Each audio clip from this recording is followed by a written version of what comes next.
আমাৰ বিদ্যালয়ৰ শিক্ষক শিক্ষয়িত্ৰীসকল আৰু আজি আমি আমন্ত্ৰণ কৰি অনা মৰমৰ ভাতৃ সুশীল দাস। আমি আজি কি কৰিবলৈ ওলাইছোঁ আমি প্ৰত্যেকেই জানো।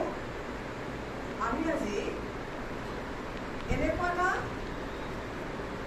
হাতৰ বিদ্যা এটা শিকিম যিটোৱে আমাক প্ৰাকৃতিক পৰিৱেশ ৰক্ষা কৰা, আমাৰ চৰাইকুলক বচাই ৰখাত সহায় কৰিব।